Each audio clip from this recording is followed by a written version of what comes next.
Hello guys, may buntag. So magsugod day ko sa akong workout ron. Akong workout ron kay shoulder workout lang tapos biceps tapos nag-ab workout pud ko kadyot lang. So kadyot lang day akong workout ron. 45 minutes lang kay medyo kusog kay hangin sa gawas. Singot ko kay para mawagtang tugnaw ba. Before day ko nagsugod kay nag-warm up ko daan unya nag-push ups ko. Medyo bugat-bugat na pud akong lawas ug balik kay medyo nag-gain man ko og timbang pod kay wa man ko nag-diet na. Medyo nag-push ups ko mailhan gyud siya murag bugat-bugat na pud og balik. Ganahan ko atong nag-diet pa ko kay kuan kanang kaan kayong lawas unya inig magduwag basket ba. Inig maglinuksuhay.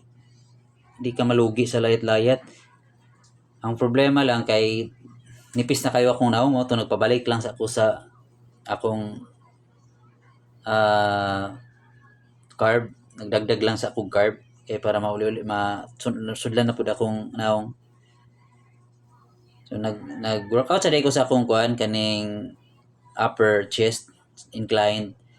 DIY lang ang inclined pero di kayo siya makuha gyud, di kayo siya maigo. Kuan siya kanang 50-50 maigo ang iyahang 50% maigo ang sa chest na nasa shoulder kasagaran yun 50% po murag ana sa shoulder maigo. Sunod nag shoulder workout dayon ko. Mao ni akong shoulder workout. Diretso na ko sa katong medyo bugat-bugat, wala na ako nagsugod sa katong pinakagaan. So 3 sets lang akong side lateral raise. 3 sets and 12 repetition. Pagkahuman ato sa 3 sets and 12 repetition, diri na pud ko sa akong front raise. Tulo ra man ka klase akong shoulder workout. Kani siya kay 3 sets ra gihapon akong gi-workout ani. 3 sets and 12 repetition. Ngani ra akong shoulder balik-balik lang. Ngana man jud nang workout magbalik-balik ra ba. For example, shoulder karon ugma kuan na pod kanang lahi na pod nga body parts nya mag-lower na pod na ba. Di man nato pwede sigihuan sa nato workout kada adlaw. Kaya makubul man siya. So harita sa i-alternate nato. Sunod kay overhead dumbbell press.